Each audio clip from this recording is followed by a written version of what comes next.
Good morning everyone, my name is Paul Kenyon, I'm a partner at Cundall and I'm pleased to welcome you all to our World Green Building Week panel discussion about pushing the boundaries in the built environment.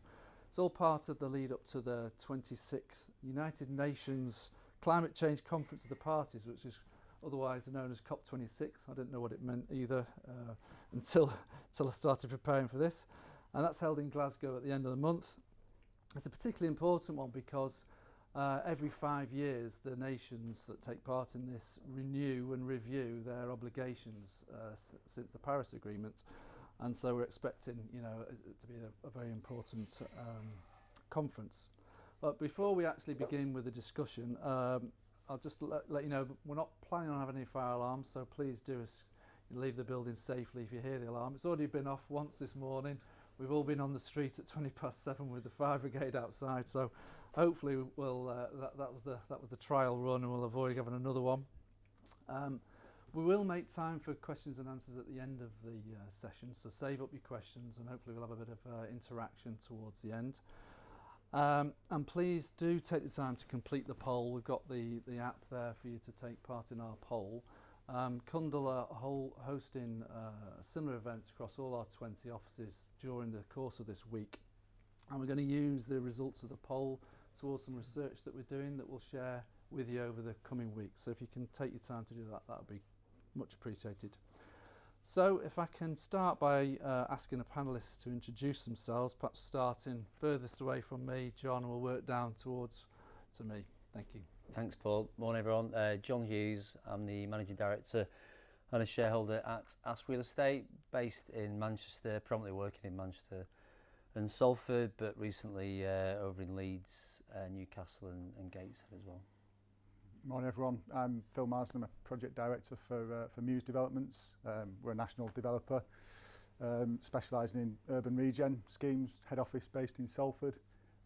We've just launched our sustainable development strategy, which Cundall have helped us with actually, that's based around 5 key objectives, which we'll perhaps touch on later. We're really excited to get working on that and progressing schemes in line with that strategy. Hi, I'm Chris Cheap, Regional Managing Director at Avison Young. Sat here classically bridging the gap between the public and private sector.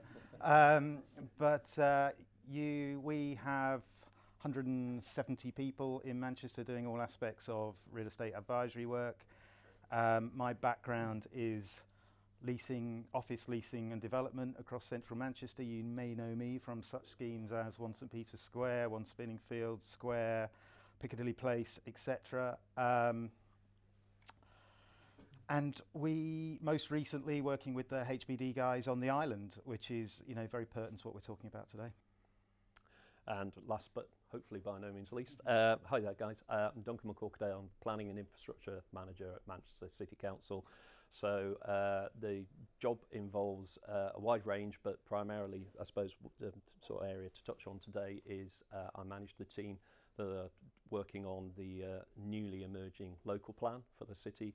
So we're developing the policies that will emerge through over the next couple of years with respect to that plan.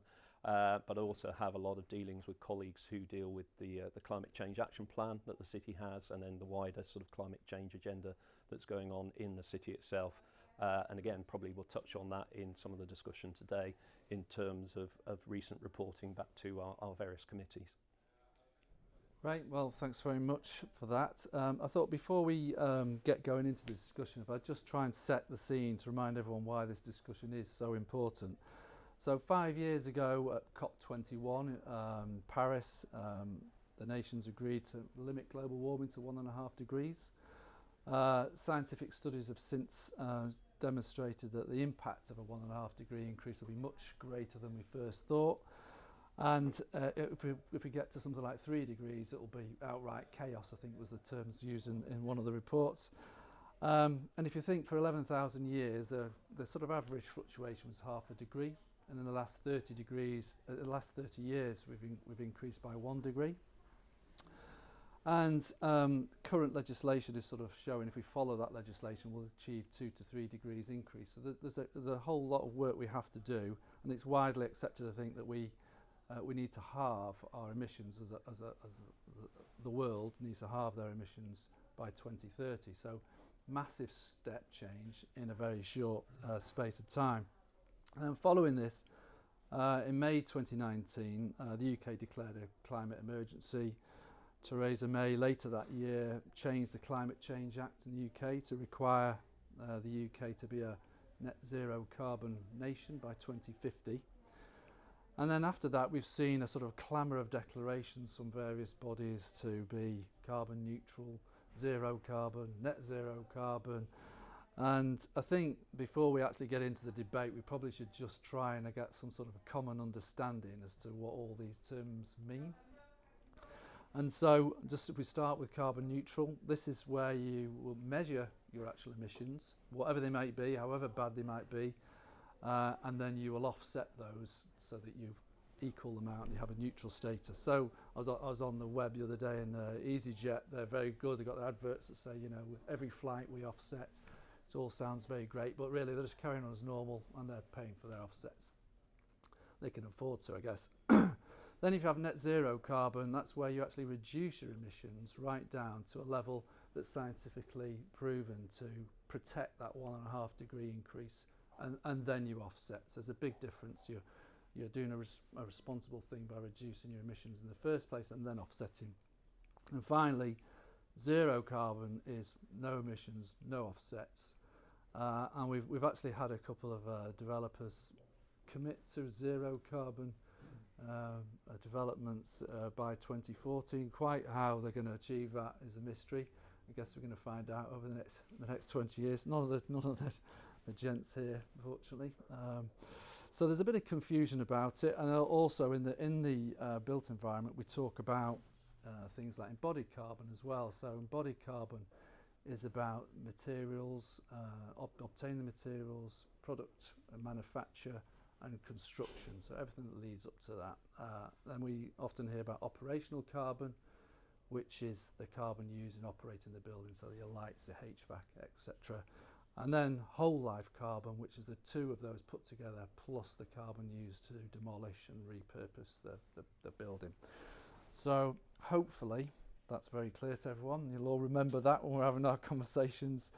And so if we turn to the challenge of setting goals, clear goals for the built environment. Perhaps Manchester City Council published their goal of being net zero carbon by 2038. So, Duncan, do you want to tell us how it's going?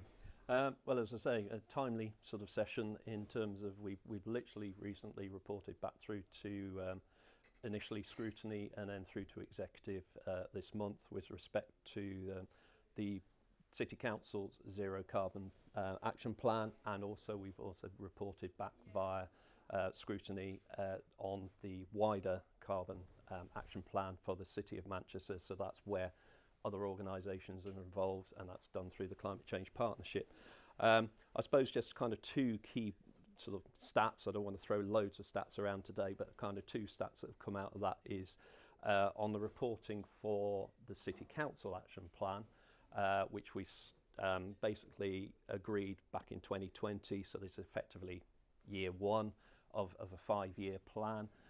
We're on target within the City Council estate, so in terms of our buildings, our transport, our various other activities, we're within our projected carbon budget that we use to measure how we're progressing.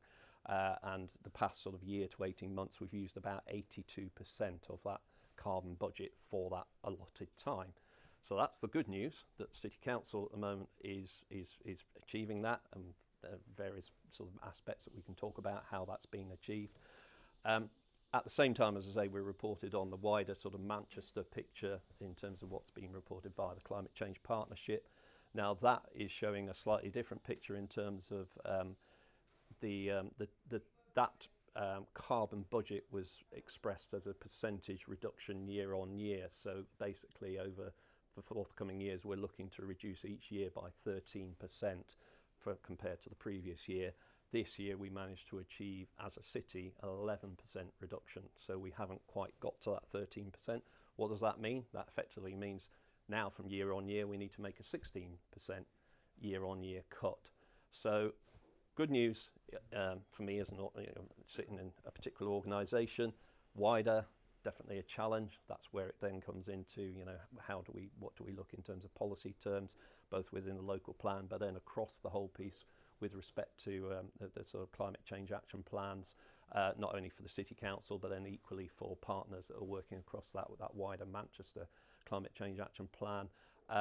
The Climate Change Agency, I suppose, or partnership, one of the things that perhaps is noteworthy to pick up on that is they are looking to expand in terms of their physical staff resource. They are increasing in terms of size, so you know, resources are going into the kind of centre with respect to how we need people there to then work with organisations and widen the participation of that grouping, so that we get the message out, and also we get you know, sign up and buy-in from further organisations to be committing to various carbon reduction targets.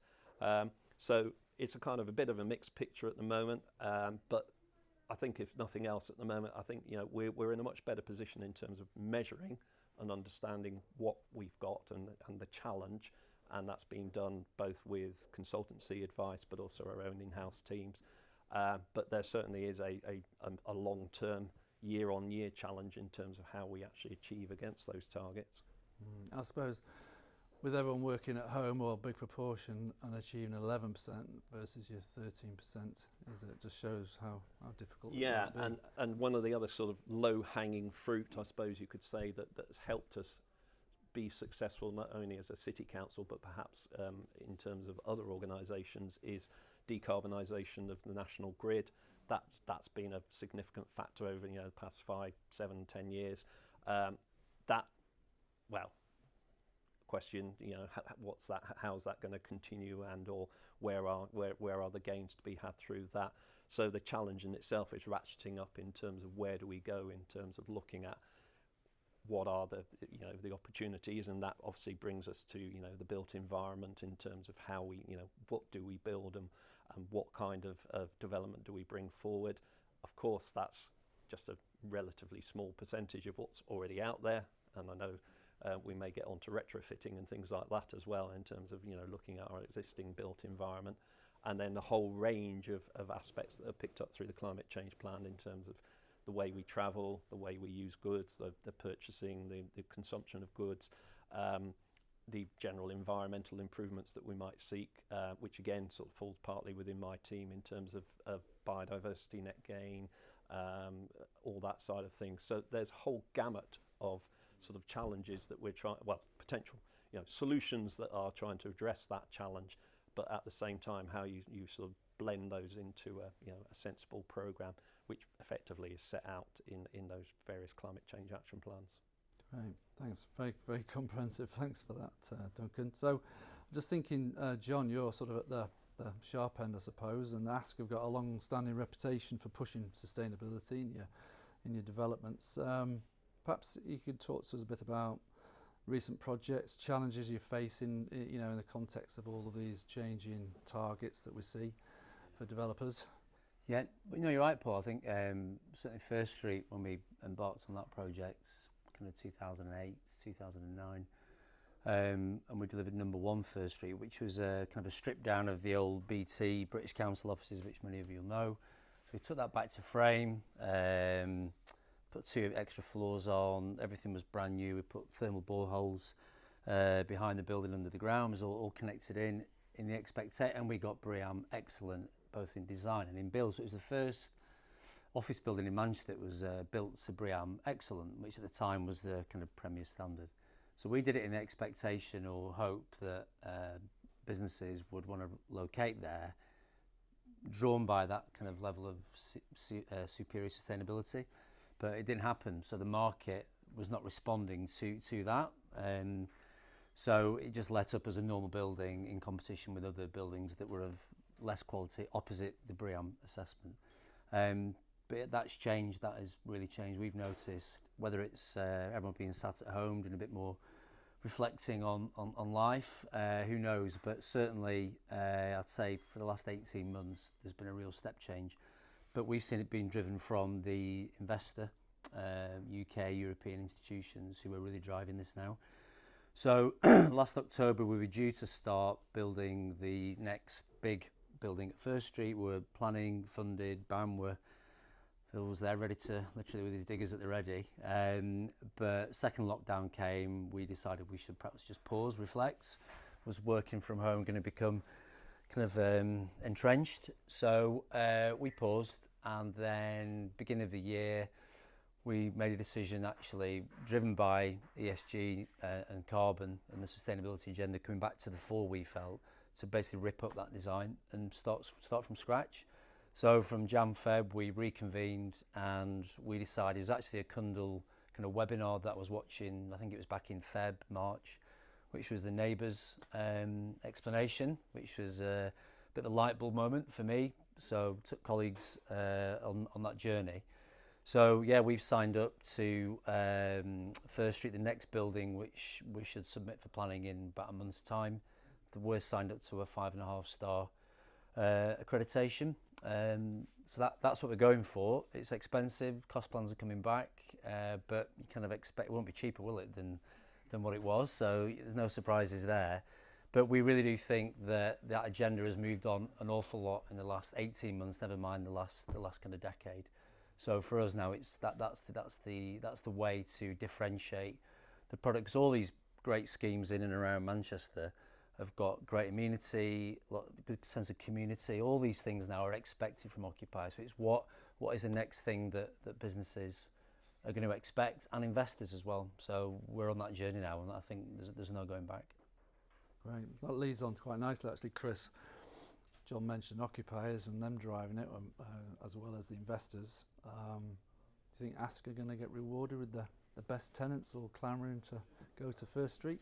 Yeah, listen, there's a whole load of lists that I've never known. Certainly, office occupiers, and I'll talk about offices principally here. I've never known them more discerning in terms of what they're looking for around workspace, and that's only going to be accelerated by sort of post-pandemic drivers. And they're discerning in terms of they are weaponizing their workspace in the war on talent, so attracting talent to a workspace. ESG is incredibly important in attracting talent.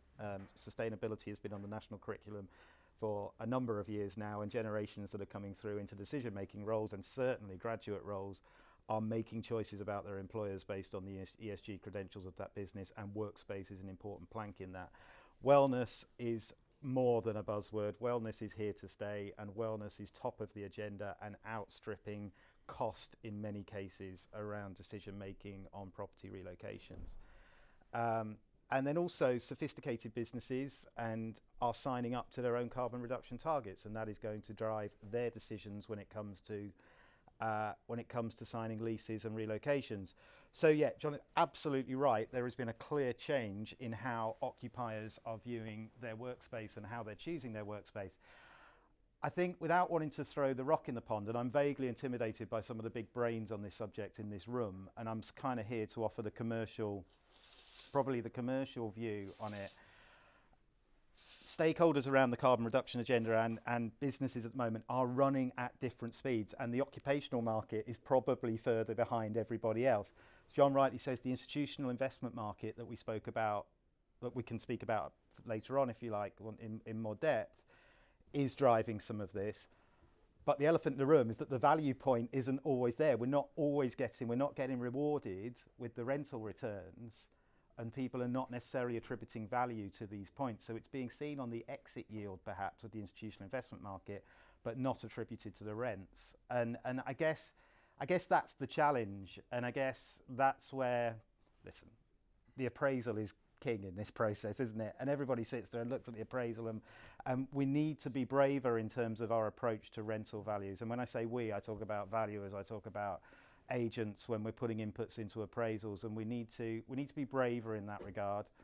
I think I was having a conversation with Lee from HBD, so I will name check you, Lee. There is opportunities to adjust those appraisals, putting sensors into buildings, making them far more usable can bring down the user costs of the building, and therefore if you put a couple of quid on the rent, you can get it back on the service charge. And trust me, in our fraternity, we're probably the only people that look at costs on a per square foot basis. Occupiers look at a global cost basis. So if we present these costs in a global way and the service charge comes down but the rent goes up, brilliant. Then we can adjust the global costs around that. But I am a little bit concerned. Neighbours is a brilliant assessment. One thing that concerns me about Neighbours in the journey I've gone on with learning about it, and it's still very much in its infancy, is it can be quite prescriptive on how an occupier actually physically occupies the space that they're in. And I'm just not sure the occupational market is truly educated about that. And so therefore we don't want to make the curve of the journey we're taking occupiers on too steep at the moment. And if we're asking them to say that they can only occupy the space or operate within the space during certain hours, or they can only have one screen on their desk, that's a little bit prescriptive at the moment. And I think we're still quite young, the occupational market is still quite young, and I know I'm doing some a disservice there, that we're going to have to educate them around that as we go forwards, and that's going to be a challenge.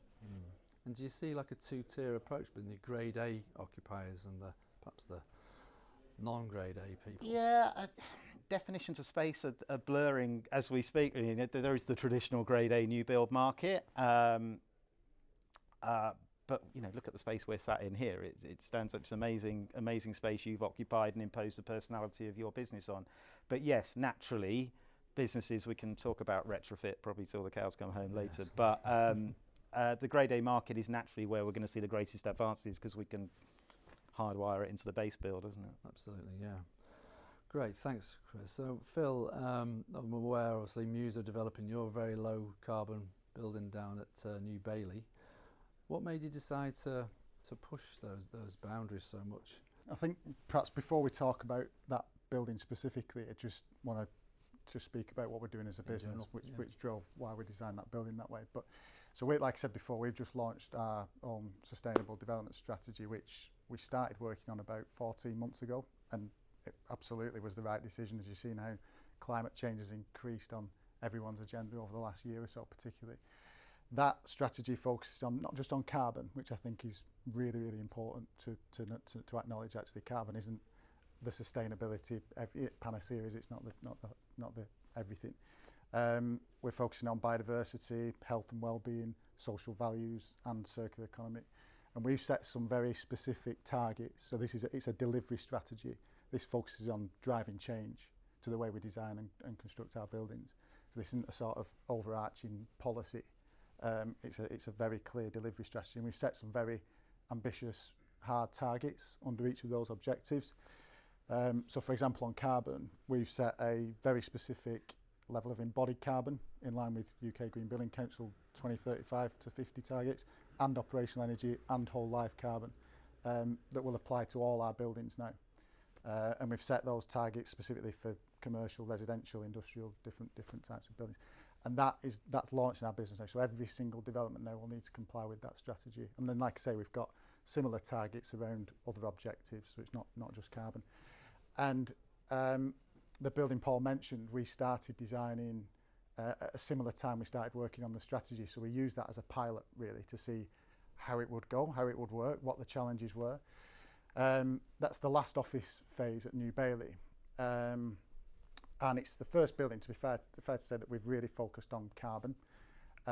We've got a really strong operational energy level there that's hitting the 2035 to 2050 targets, which is similar to what John was saying. It's equivalent of a neighbour's 5.5-star rating, but something I'll perhaps touch on later is that neighbour's assessment and what that means for occupiers. There's some complexities to that. So we've hit the operational energy targets that we wanted to. I'll be really honest, we didn't hit the embodied figures. We're pretty good. We're at about 700 kilograms a square metre at the moment in terms of, which is about as good as we could get on that building at that particular time. But that didn't hit our targets, and there's some reasons we can go on to as to why that was the case. But we're very proud of the building. It's got a massive increase in biodiversity. There's a whole host of other things that the building's doing other than just carbon. We've got excellent fresh air rates that are way above BCO, which again is really important. So we've taken a very holistic view on that building. Like I was saying to Duncan before, we could have the most carbon efficient commercial office building you could build. It's probably a big box with no windows in, and actually it would be a pretty poor place to work and actually wouldn't be sustainable at all. And that's my point about taking a more holistic view on the whole sustainability agenda rather than just carbon, which is clearly very important. Challenges, I could probably talk for another hour about the challenges we've had on that building, but just picking up on perhaps some of the key ones. I think terminology, and I'm glad, Paul, when you started, you set out what all these different terms mean. When we started off, it was new to pretty much everyone, the different terms, where do you set the targets, what's achievable, what's not achievable. I think then designing the building and thinking what an occupier will want, because there are compromises. We've got 40% glass on that building, which is, compared to what we'd done a couple of years ago, we might have had 60% glass. Our occupiers wanting to work in a building with less glass, with more columns maybe, which reduces embodied carbon. Are they willing to operate a building 9 to 5, 5 days a week, not 24 hours, because that seriously affects the operational energy. So that was another challenge, that what it means for occupiers. And then getting into contract with a builder, where we're wanting to set contractual requirements over operational energy and embodied carbon. John, you're going to have this to come when you get to First Street, and actually asking a contractor to sign up to those requirements in a building contract. We want you to deliver these. They'd never seen that before. They didn't know what embodied, how do we measure that? How do we assess it? That was a huge challenge, and we've got there. And fair play to Bowman and Curtin, they're on site delivering now, and they've got a contractual requirement on both operational energy and embodied carbon, which was a milestone for me in terms of getting that from design into a building contract. A lot of other challenges, Paul, that we could touch on perhaps, but those are probably some of the key ones. Great, yeah, it's early days, isn't it? And there's an awful lot of things for people to adjust to, and making it contractual requirement gets people nervous, doesn't it, at the same time? So, so Chris, you mentioned it's institutional investors, pension funds and the like, which you'll obviously be representing for acquisitions, disposals, part of their portfolio management, and John touched on it a bit as well, as part of his light bulb sort of moment of seeing how their investors are treating this whole topic. You spoke about the occupational people, but how are the institutional investors looking at this? Are they ahead, do you think? Driven by impact investment, everybody is asking where their pension is being invested. People want to know, and ultimately, I think if we're not there already, within the next 12 to 18 months, the big pension funds, the L&Gs and M&Gs and legal and Aviva, etc., will go nap and say we're only investing in a certain type of product, certainly in the office sector, and if we're not there already, and that will clearly have an impact on yield, because there will only be a certain amount of product and they'll all be fighting for it, and if they go nap and say that, then that will have an impact on value, and that is going to really help the process here, and it's going to help drag the whole thing along, and the money that feeds the whole machine is going to help deliver that, and that's all driven by impact investment. And it's not just the big pension funds. I'm sure John's funding partners he's working with, it's high on the agenda of anybody who is looking to invest product, because especially if they're taking a long-term view. If you're just buying Walt and trying to yield and trying to flip a building and move it on, then you're going to have that market. But people that are taking a long-term view and wanting to invest long-term with assets that are going to perform and be future-proofed, then they're going to only want to gravitate towards a certain type of product. Now, having said that, they will gravitate also to a product that speaks effectively to target audiences. So letting performance is going to be really important, and that's where we need to get the balance right. And going back to what I said before about not going too quickly along the curve, that we leave the occupational market behind. And I genuinely feel, and it might be a bit controversial, I think we're moving into a development cycle here. There could be, if we rush at this too fast, some buildings that fail commercially because we go too fast and we don't take the occupational market with us. So it's the challenge of consultants and advisors like myself working with developers, working with people, because we might see more pre-funding deals around this sector if there's scarcity of product, working on pre-funding deals to deliver a product that really speaks effectively to target audiences, because to underpin that commercial performance.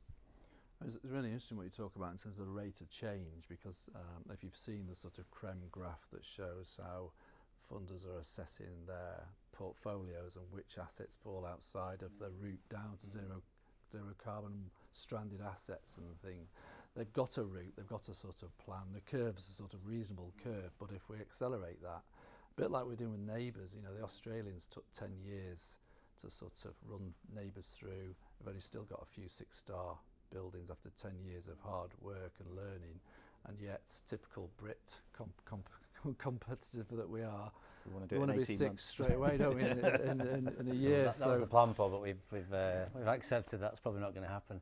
But just the point about Chris's point, which is a valid one about the speed of change. But I don't think any of us in real estate and construction can ever be accused of being too far ahead of the curve for the last whenever many decades. So I think for once, if we can be actually the ones that are driving this rather than being driven, I think we're way beyond the sort of nudge theory for our industry. I think we need to show kind of leadership on this. And I think the money will be there. I think certainly the EU, this kind of EU taxonomy, and by 2030 they're going to be directing investment in lots of sectors, but certainly in real estate, towards much more sustainable investment products. So it is coming. No, I completely agree, and I go back to my point about us, and I include myself in this, us as advisors, and certainly our valuation teams and the RICS can drive this really hard as well, is just being braver and identifying this and sitting in rooms and saying, yes, I believe that if we get this product right, someone will pay a premium for it. And I think it's probably important to note that a net zero commercial office, it isn't radically different to a traditional office. There are some compromises, should I say, in what that office space will be like. There are things an occupier will need to do in terms of how they use the space, and that's probably more about operating hours actually than anything else. But it's not like you're walking into an office building that will look and feel completely different to anything else.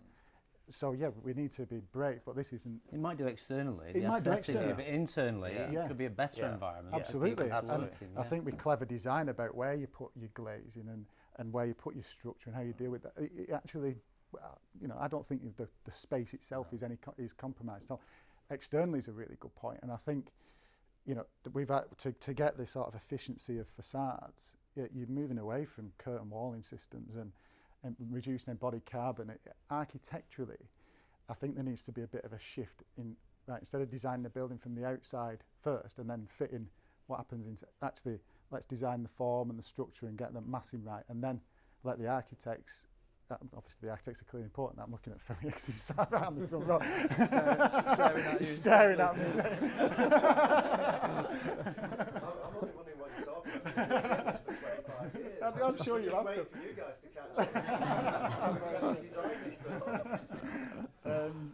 You know, there does need the aesthetic of the buildings, I think, is going to have to change that we are designing, and that then leads into conversations with the likes of the local authorities, where big glass shiny office building, and we talk about offices all the time, don't we, when we get into this sort of residential buildings. They're going to look different. I think there's also, your point is really valid, there's also going to have to be a level of engagement between building owner and occupier when the fit-out journey begins, like we've never seen before, and the management regime imposed onto that building is going to have to be really important as well, that's progressive and fits around this, because, you know, the days of signing or agreeing a license to alter, signing the lease, seeing the fit out and letting them get on with life is gone, isn't it? And I think that was going anyway, but we're going to have to learn about the level of engagement and collectively go on a journey around with occupiers when they're coming into these buildings. I think Smart Space, sorry Paul, we signed a contract with Smart Spaces last year, and that's all about, again, we built number 1 First Street. I think Jacobs are the first people that moved in, but no one has ever asked. You know, we were guilty. We said, "These are the keys. We're gone. Standard life. It's yours now." No one's ever used that building like it could be used. They not harnessed the technology that was put in there. And I think with Smart Space, making it easier to understand how the building is performing, or whichever technology platform you use, and therefore the days of having a building manager that you know, he or she manages a couple of buildings, they need to really understand how that building works, and then people who are in there, they need to identify people in their businesses who will be responsible for, you know, communicating to staff, you know, and seeing every month, look, we're doing better than floor 4 because we're using less energy or whatever. So it's all small gains, I think, as well, that are a big part. That's interesting. I think there is a different challenge on embodied carbon. So for me, operational energy on a commercial building is a given now. There's absolutely no reason why every developer shouldn't be hitting those operational energy targets. I don't, on the building I mentioned at New Bailey, I don't think that's cost us anymore, actually, that particular aspect. embodied carbon, that's where buildings will, if you to hit the embodied carbon levels we've got, that I don't know how, at the moment how that is achieved, and that probably will make buildings look and feel completely different. Where does timber sit into that, and how does that work with the insurance market, particularly on residential timber? So I think actually there's operationally you see a way through that embodied. Big challenge, isn't it? Big challenge. Yeah, it's the one that's outside of our control as well, isn't it? Because we're not going to the mine and digging up the materials and producing the products and then using a coal-fired power station to create the steel or whatever. It's that's all stuff that we can't really control, other than create a demand for lower embodied carbon materials in the first place. But it's going to take a lot longer, it seems to me, for industry to change. And the other thing on that, Paul, is that an occupier moving into a building that's got a really good operational energy, there's a benefit there. And the same for residents moving into a home that's passive house and they don't have to put the heating on, there's no bills. What's the benefit for an occupier moving into a building that's low embodied carbon? Probably not, actually, is there, in terms of their actual... They feel good. They feel good. Well, yeah, and then, there's a responsibility thing there. But the cost of that is far more significant. So why does that attract additional rent and yield and sharpen the yield? Yeah. I mean, it's fascinating to hear all of this, because one of the challenges we're facing is we've obviously collectively guiding this room, we've been looking at sort of policy approaches and what have you over recent months, and about what we could look at in terms of what we might bring forward through the local plan and that policy environment.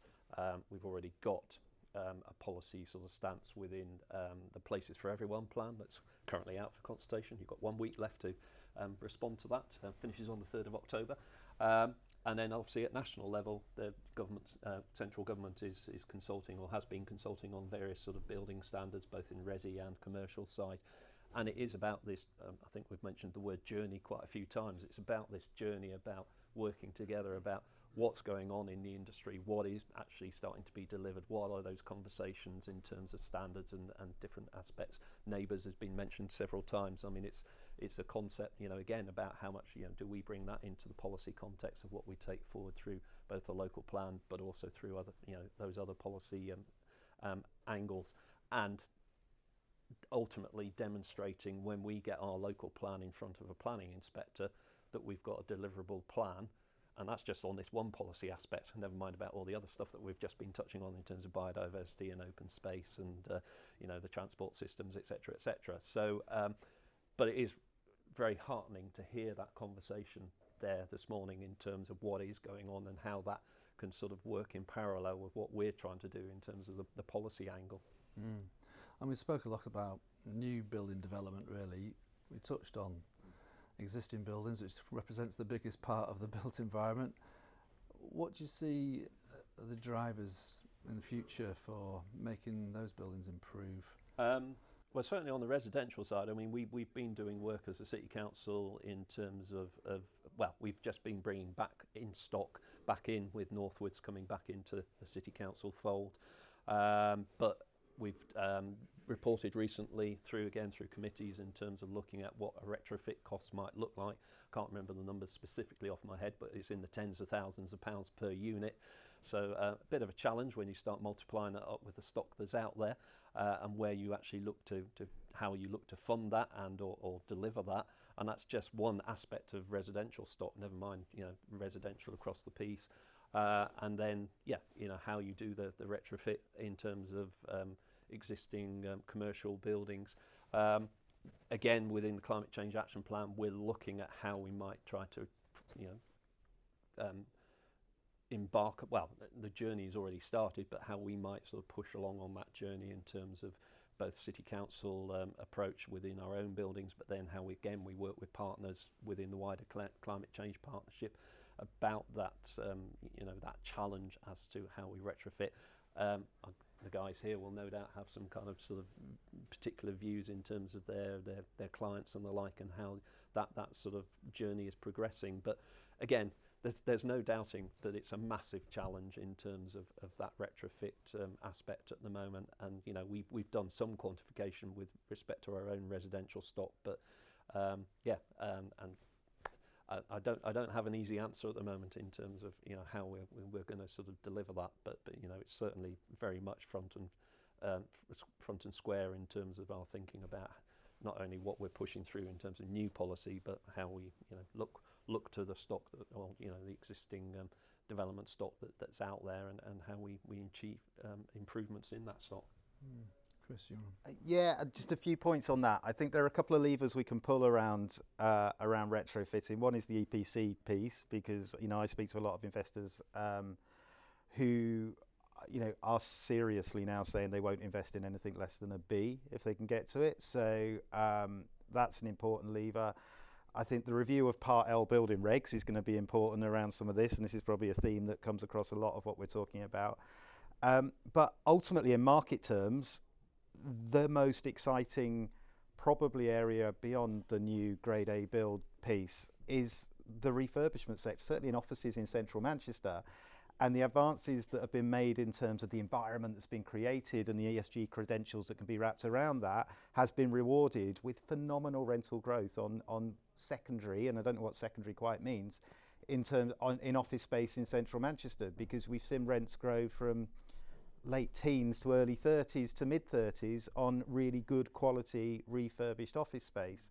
And I think so that gives the capacity, I think, that the market almost rewards if the entry level buy-in price is right, because that's obviously increased as well, that area of the market has seen the rental growth and an opportunity around that, and the occupational market has certainly responded to it. So the retrofitting piece is really important because it's certainly underpinning and driving the central Manchester office market and much of the out-of-town market as well.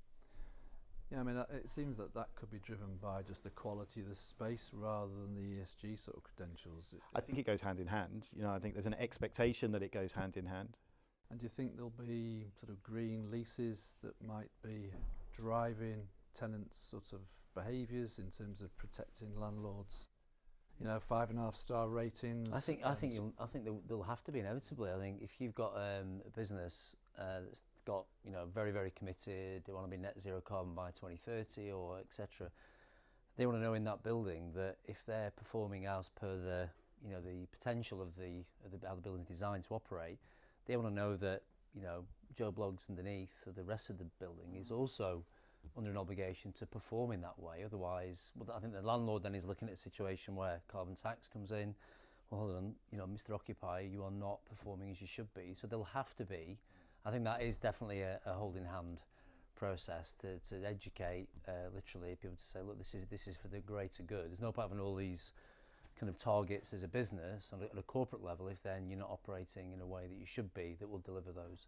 But I think there'll have to be that step change in green leases. I don't think there's any other way. I completely agree with that, but I think it's going to be really interesting to see how that pans out when we get into the reality of someone signing up to a green lease that says, well, you'll only operate 9 to 5 Monday to Friday and not on a Saturday, and you can only have one screen on your desk, and actually no desk lamps and all that sort of stuff. I can agree it's got to go that way. Another challenge there, isn't there? Or maybe the hybrid working, however that settles down, helps to balance that out. Yeah. And it seems that the market is almost sort of so against it. That's not going to happen, John. But it feels like perhaps the market is ahead of legislation at the moment. Certainly the new Part L regs seem to be behind before they even come out. Yeah. In Australia, the Australian government will not occupy, the federal government won't occupy any space below a certain star rating, and the sooner it happens over here, whichever way it goes, that carrot and stick thing, it's got to be there. Yeah, I thought it was interesting when the city said that 2038 will be net zero carbon, that's quite a way away, 17 years. There was no steps of routes to get there. I know the climate action plan has sort of tried to fill that gap a bit, but you're not making it planning requirements or legislative type of approach yet, are you?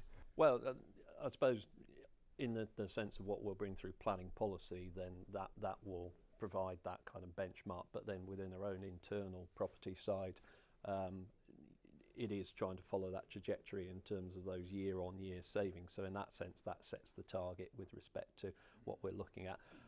Bearing in mind, we do have some quite an interesting portfolio of buildings in terms of various ages and vintages, etc.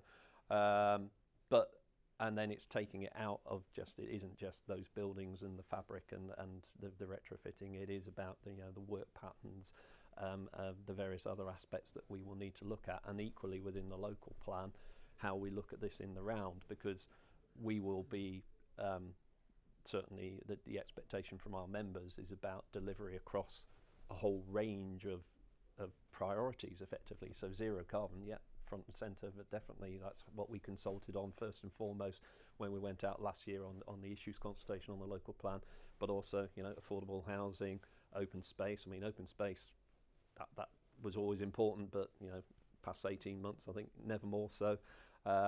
In terms of our transport systems, and obviously we work very closely with colleagues in TFGM about the 2040 strategy and the right mix approach that they have in there in terms of the various transport aspects, and the increase in terms of active travel, cycling, walking, etc.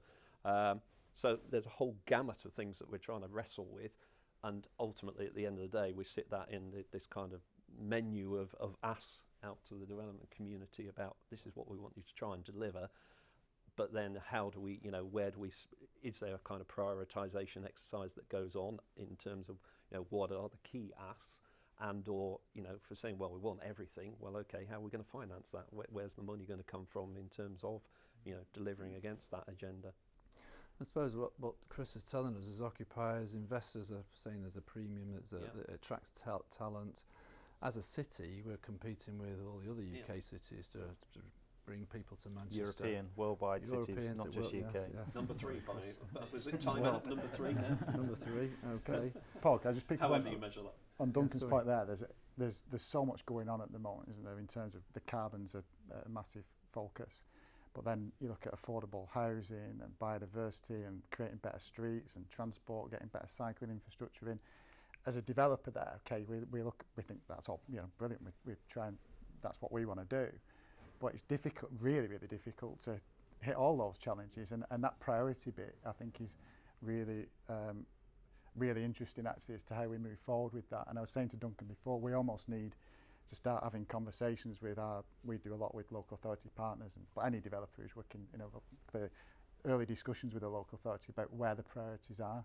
And it's almost like, is there a discussion that needs to take place right at the outset of a scheme that sets those priorities? Because we can't do all of the reality is you can't afford all of that stuff, like Duncan has said, and is the funding opportunities then that can fill some of those gaps. So I think that Duncan mentioned the priority bit there. I think that's really important.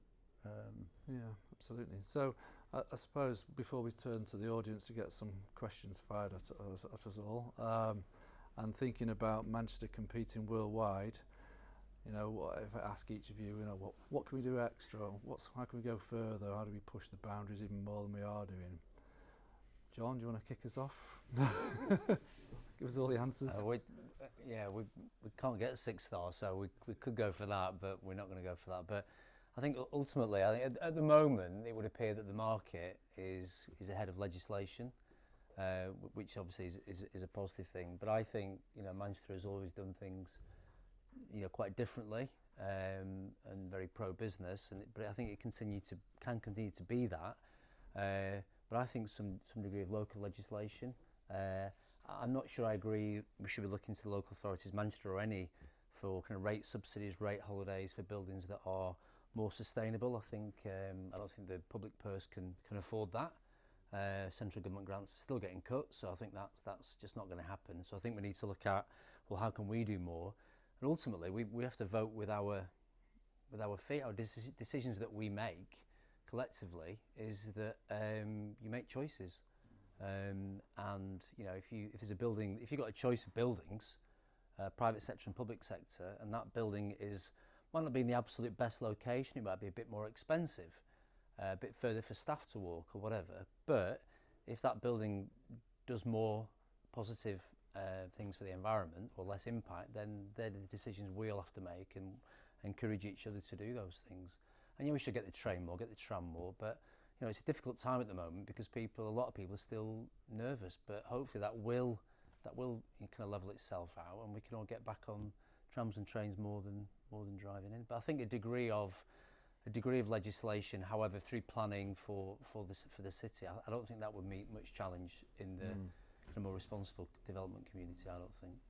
Phil, you? Completely agree with what John said there. I think that's the big shift that's needed really in terms of putting some of this stuff into legislation.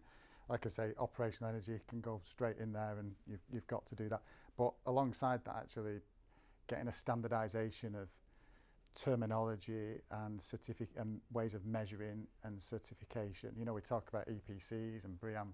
Where's their place in all of this? Because for me, sort of losing a bit of, well, a lot of relevance actually. Yeah. And actually, how do we go from that shift from, okay, it's BREEAM excellent, BREEAM outstanding, well, okay, it's operational energy this, it's embodied carbon that. And that, I think that standardisation of terminology, measurement and certification then into policy will help, because one of the biggest hindrances at the moment is sort of this greenwashing agenda. And actually, yeah, EasyJet can say we're zero carbon. Well, what does that mean? For people who aren't perhaps into the detail, well, they just see that badge and think, well, great, brilliant. But actually all they're doing, like you say, is offsetting, and actually what they're doing doesn't change at all. So I think there's got to be that standardisation across it, then into policy, so everyone's clear about what's been achieved on a certain development. That would help us, I think. Well, Yeah, I think the massively. UK Green Building Council were looking to agree definitions. Well, they've aligned with line up. neighbours, haven't they? Yes. UK Yeah. Building Council. So But even say neighbours, for example, for when we're building a commercial office building, we have sort of we can facilitate a neighbour's 5.5-star building, but we can't say our building is neighbour's 5.5-star when it comes to the market, because you only get that when you've been operating. no, you're right. It's designed for that. Designed isn't it? for that. So you So- weaponise it, as Chris said, Yeah. I think earlier, about you weaponise your working environment. I think that is a. But then that becomes right a bit term. subjective, doesn't it? Because, well, so can we get some sort of certification for when we complete an office building, it's this much operational energy, you know, rather than the neighbours bit, because that comes later. Yeah, do you yeah, know, do you know? With offices, there is a base build sort of target under neighbours, 35 Yeah, kilowatt hours, sure, yeah, which you could advertise. yeah. But who base knows build, what yeah. that means? And you need the right tenants then. Yeah. Well, Chris, what do you? What? Agree completely with what Phil said. I think that's really important. BREEAM is something that I can't remember the last time I got asked about BREEAM, to be honest. It's you know, it's important as a bit of a badge, but we want to kind of move away from badges to really meaningful stuff, which I think is more important. I think for me, what we can do more is it's about certainly me in a positive way challenging the occupiers I work with to walk the walk a little bit more, rather than ticking a box and saying we're signed up to carbon reduction and it looks good on a tweet and it looks good in a prospectus about a business, is to when they make that next move, they do it in a meaningful way and they sign up, and we consider green leases properly, and we consider buildings and gravitate to buildings that deliver on their aspirations. So yeah, walking the walk. And I go back to my point about us as an advisory community working together collectively to deliver this, and certainly us being braver in our approach to market terms. And I think to a degree, not letting the occupational market drive that value piece, but creating something that we put it out there that you have to come here because it's just the best building in the city. And this is the entry price for that building if you want to bring your business to it. Great. Okay, Duncan? Yeah, I mean, just to sort of take it down to the real local level, I mean, it feels almost like I'm sat doing my job I used to do about 25 years ago when I was still a planner, but I did a lot of environmental management and local agenda 21. Anyone remember all that stuff? And you know, the kind of terminology about, you know, think global, act local, and that's effectively what is happening again now within the city council environment. Each ward is developing climate change action plans with local residents. Okay, you might just say, well, that's, you know, a relatively small group of folk who are coming together, but if nothing else, it is happening citywide in terms of that sort of awareness raising activities, actions. So it isn't, you know, actions across the piece. So, you know, very localized, small sort of things potentially. But again, that sort of building that kind of groundswell of people getting actively involved in their own local environment. I mean, the pandemic perhaps, you know, it's thrown up that whole kind of interesting challenge about people almost in a sense rediscovering their local environment and their local district centre as opposed to, say, the city centre and what have you. So it is about, you know, what's going on in that, you know, the property markets and what have you, but equally then the folk who are out there leading their day-to-day lives about what are their kind of personal contributions to this agenda, and how they feel they can make a positive contribution that then collectively then starts to deliver against what we're doing in terms of the big scale strategic stuff and the policy making and what have you, which is all fine and great, but has to have some, it's got to have that traction with local action. Traction with local action. There you go. Perfect strap line. There's a strap line. Yeah. Saved a fortune on branding there. That's the title for the new local plan. Fantastic. Okay, so I'll open up the questions to the audience if anyone's got anything to ask us. Yeah, I've got one, please. I think you've all touched on it to varying degrees. I've got to talk to this one. Is it switched off? Okay. I think you've all touched on this to varying degrees, and that's a question around carbon literacy. And I don't just mean carbon in that sense, but where does the panel feel that we are as a sector, as an economy, in carbon literacy? And following on from that, what role does carbon literacy have to play in driving some of the changes that you've promoted here, that you're advocating here? Be interested in your views. Anyone want to kick off? I've two kids, 13 and 10, and 13-year-old. I mean, I'd say during lockdown, listening to what she's talking about and what interests her, then I'd say that generation will be definitely carbon literate and literate in lots of other sustainable, green, environmental things. But I think there is a massive gap in I'm sure not in this room, in highly qualified professional services, but I think broadly speaking in the economy, there is a massive a gap in that carbon literacy. So, whether people are interested really in it, I think they might say that they are, broadly speaking, but I think there's a large minority that are, but I think there's a vast majority that really aren't, that are really just desperate to get on a plane and go on the holes and all that, and that's absolutely fair and reasonable.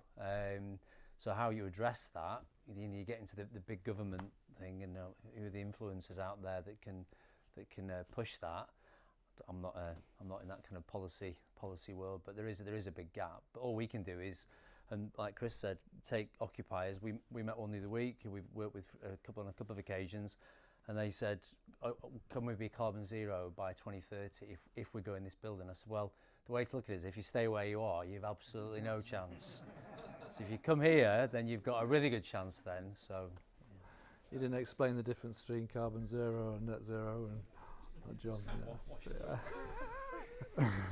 I think in our industry there is a real mix actually of, we deal with some consultants, some professionals, some occupiers that are really clued up on it. Yeah, they get it to a level. I mean, there is, once you sort of get past those headlines, there's so much complexity just in the carbon piece, never mind everything else, that there are some people then who just are not even at that top level, and that probably more at that more on that actually than the former. And I think John's point, we talk about literacy for younger people. They get it, don't they? My kids are the same. They're all over it. It's more that the generation before that they're doing the things now that are going to make a change, that we need to become more literate. And how that happens is a interesting. Things like this are great, but you need probably to attend 100 of these sessions where you're going into the next level of detail before you get a full understanding of the subject. So, yeah, and I think we need to do, we as an industry need to, the people who get it and are passionate about it and want to make change need to do more. We need to join up, and we need to do more with everybody to help push that along. We need to do what we can. I think you've got UK institutions, M&G, L&G, Viva, and the like. But I think in the UK we're a very attractive economy, certainly in real estate, to global equity. And I think it's about carbon literacy in the UK. You think about that vast amount of money that comes across the Atlantic into the UK. That's a way to go, and there's less importance attached to it on that money that comes over into the UK, and that drives a lot of investment in the UK. Can I just? I feel like I'm here representing the advisory community, which I'm not at all. But I use the word internally at Avison Young a lot about relevance and about relevance of advice, and carbon literacy falls into that category about relevance at the moment. And I see I see the real estate world moving more quickly than I've probably ever seen it in the last 23, 24 years that I've been working within it. And unless the advisory community remains relevant and gives relevant advice and speaks effectively to John and Phil and everybody when they're giving advice, then they're going to wither on the vine, aren't they? So it's really important that the advisory sector becomes carbon literate as quickly as possible. And it drives me insane when you go to a design team meeting and businesses like mine wheel out somebody from London who's the expert, and then you never see him again, and the design team stay the same, and the input isn't the same. We need people in Manchester to be carbon literate. We need office agents to be carbon literate. We need the investment agents to be carbon literate. And that's certainly the objective and the direction of travel that I want to achieve and we want to achieve at Avison Young. Yeah, and I mean, on a practical level, we are already delivering carbon literacy within the City Council. I can't remember the exact number, but it's certainly numbered 1,000 or more colleagues now who've gone through that programme. Okay, that's great on one level, as in, for those that either have never thought about the issue to have that sort of exposure, etc. But then it's again then the challenge about, well, what do you do with that once you've gone through that programme, and about revisiting and demonstrating that that's actually then been taken into the day job.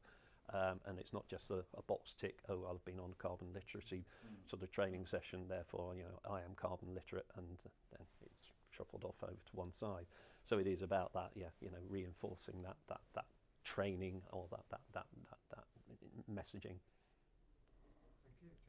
Does that answer? Any more questions on the floor? Tony? On this carbon literacy point, I mean, surely carbon is just an expenditure like anything else. And if a project has a particular carbon expenditure and you remain within that, if you demolish an existing building to build a new building, then we need to look at it as, in a frugal way, essentially. As a Victorian father, as I've rapidly become with teenage daughters, I look at everything that they do through a particular lens, and I think as a society, that's the position we need to take. I think people will get it quicker if we use it in that way, and we all have an account, and that's probably the simplest way to get people engaged in it. Well, like a carbon account, everyone has everyone has an account. You can only spend so much of it, and on any development, if you decide to knock a building down to build a new one, then part of your carbon expenditure has gone in taking out the existing building. And per square foot, we should have a carbon calculator on it. Like you talk about we've done carbon calcs for a long time. I do a lot of schoolwork, and the DFE have been all over it. And they have an operational energy. And again, they limit the amount of hours you can use it. So you build an asset not to use it. So I could have a 100 grand Range Rover on the drive. I've never turned the key. It's carbon neutral in operation, but the embodied carbon is still going through the roof. So what's the point? But you have a Tesla, and that's got embedded carbon, haven't you? Absolutely. I'd just like to make a point on that. I think what you've got to do is it's got to be positive. I think I'm really encouraged by the fact that you've mentioned legislation. I think it's got to come locally. I think it's got to come centrally. The point I'd like to just make to the room there is, you take Passive House, it's 20 years old. We've been designing sustainable buildings for 25 years. But in that period, you've been seen as probably, if you've promoted this, you've been seen as an activist. And I think this is the point, maybe to make. There is, we've got to make it common. And I think you can either do that through the market, and the market is doing its thing, or you can do it through legislation. I just don't think the government's doing enough.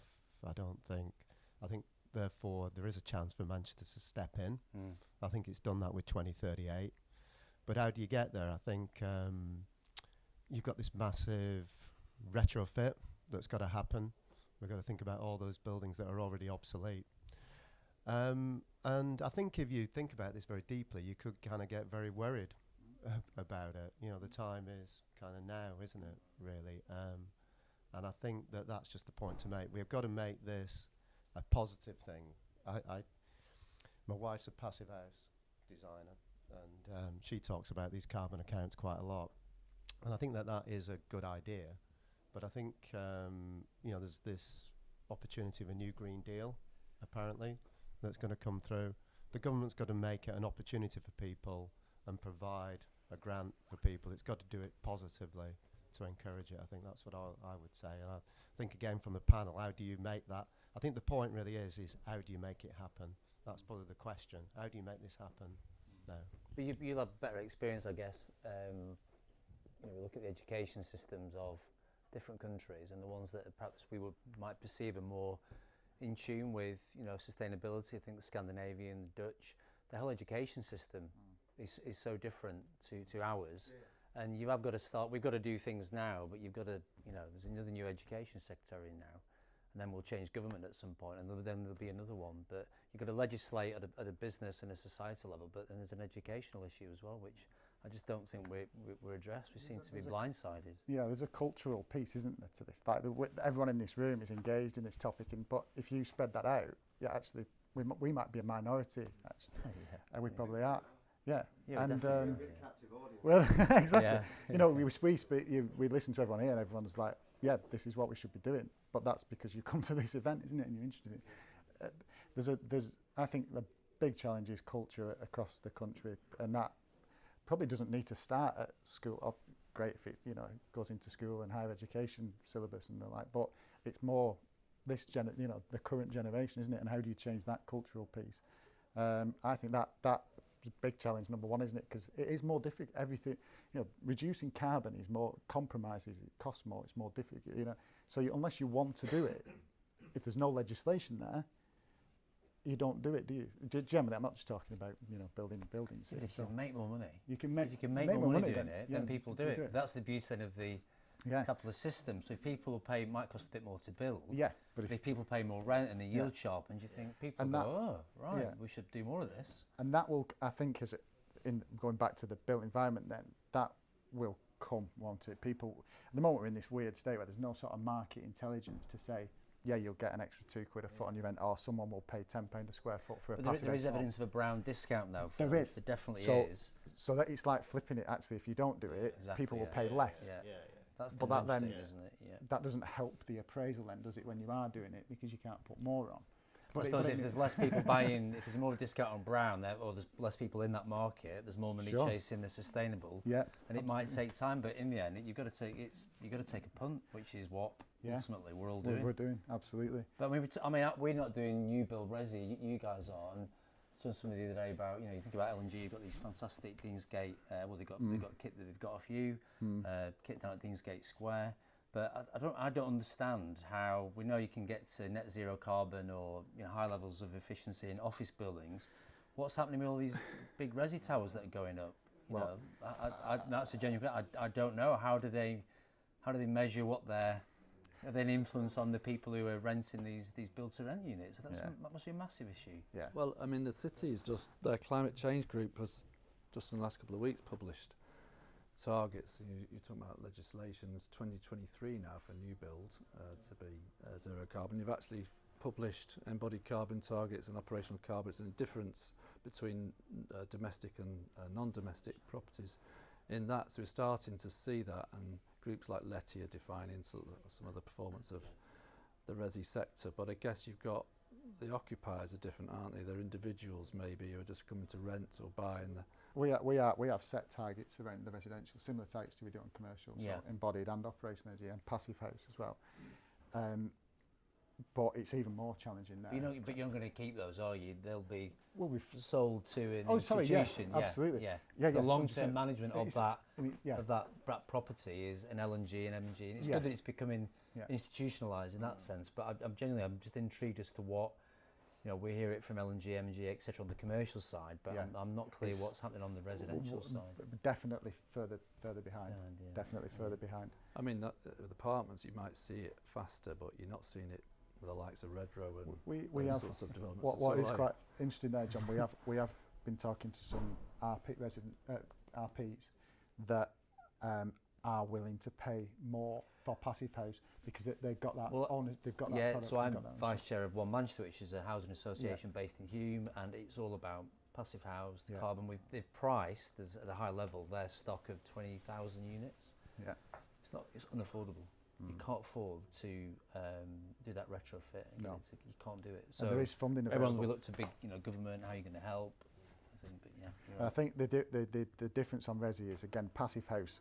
You can see someone wanting to pay more for a passive house home because you don't look at what's happening with energy bills at the moment and energy prices. Well, you don't have to put your heating on maybe but 1 or 2 days a year, I don't know, in a passive house home. So you could see someone paying more for that.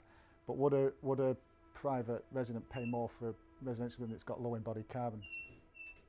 What's the benefit? It's a middle class luxury though, isn't it? It is for Well, the bottom. So it, It's not so much anymore, it's a middle class. I mean, John knows I work for Manchester, and he's just mentioned that we built very recently, we're about to take handover of 22 passive house, low energy, low carbon homes, with 2 of them being net zero carbon, and they are for the social market, the affordable market. So, and we're really proud of that, and I think it is about cost. Unfortunately, as John mentioned, it is expensive in the resi market. You're right, John. How are the high towers gonna convert?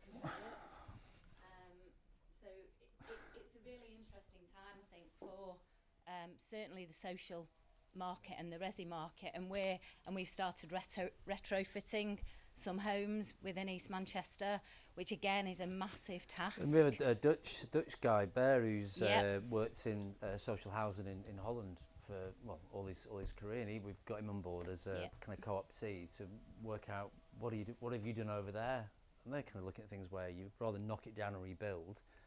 You can do things internally, but do you kind of almost cover it? Do you wrap it in another shell effect? So And there's it's loads of also pretty about- radical things that they're doing over there. Yeah, it's also about removing gas as well. I mean, we're taking all our gas out of all our new builds, and we're taking bravely, we're taking our gas out of the retrofit as well. That's been a challenge in terms of behaviour change. Yeah. And actually, we're just engaging with residents at the moment, and those residents have actually, are happy. About 4 of them, out of probably about 96, have said, yeah, you can take the gas out. We might get, that's just at the moment, we might get at the time that we change it, it might change again because people have said, oh, what you're doing, right, I'll just sign up as my neighbour doing it. And no, but it's really important to kind of recognise that I think that it's about behavioural change, it's about word of mouth around, it's about us as well changing, because I don't know about you, but, I'm terrified to take my gas boiler out. I was terrified to take my gas cooker out or a gas hob out, but actually I've done it and I've changed to electric, and it's absolutely the way forward. No, it's... I was going to... We won't go into hydrogen, shall we? Well, that's a completely different... No, probably not. Sorry. I mean, I think that is... we work with the RSLs as well, and I think that is kind of that agenda is definitely shifting. I think that there has been that shift in terms of it being affordable, because look at what the energy's done this week. Exactly. In terms of gas. But sorry, I think if everybody shifts to electric, there isn't enough on the grid. But everyone won't. It'll take time, won't it? But what are we going to do about it? I guess the passive house will get cheaper the more we do of it as well, won't it? And the skills in the industry will grow. And I suppose that's where legislation might come in. We're acting for a local council, and they're saying they want 10% of the 1,000 houses to be passive house. It's all part of starting to engage with the construction industry and get them to learn new skills and bring the price per unit down. I don't know whether that's something that we'll see more of, maybe, Duncan. But yeah, well, and it's interesting because at the moment in our pipeline, I think we're around about 85% roughly apartment developments for Manchester. So it's about the mix we've got in terms of the nature of development, how that might play out in terms of the design of those future developments. I mean, obviously our major sort of development area, Victoria North, in terms of how we're going to take that forward over the next 15 to 20 years. It is about, that kind of sort of tango, I suppose, in terms of what the industry and the like are trying to, are forging ahead and trying to do, plus what we're trying to do in terms of legislative aspects. And is it legislation trying to drive the industry, or industry to a degree? We're hearing today it's the industry driving legislation at the moment, certainly within certain sectors. The residential sector, a much potentially a bigger, more complicated challenge. But about what can we set out, and of course if we set that out at a Manchester level, as in Manchester City Council area, how do we then work with colleagues across the border in Salford or Bolton or wherever? Yes, we're working as 9 authorities on a single plan that then has standards and targets set within that, but how does that compare with what we might try to push in terms of pushing the boundaries within the local plan for Manchester, and then equally colleagues in their own local plans in other parts of Greater Manchester, and for that matter across the country, and how does that then compare with what central government is trying to do? I mean, it's a sort of experience in the past sort of 5-10 years as government is sort of saying, at one stage we had code for sustainable homes, and that was going to be the gold standard, etc. And obviously that was rowed back from, and that then was influenced in terms of what came through building regs, and saying that building regs was going to be taking on the mantle, and planning policy really needed to rein back in terms of what it might try and do in terms of ambition. What's the signal from central government about what the ambition can be for local authorities, or do we effectively say, well, stuff what central government's thinking about, we just crack on and push the boundary as much as we can? Great. Well, we've managed to overrun substantially so far. Unless anyone's got any burning questions, please feel free to join us for more coffee and a bite to eat, and can chat some more if you've got the time. But otherwise, I think great if everyone could thank our panellists for all of their wise words in the usual way.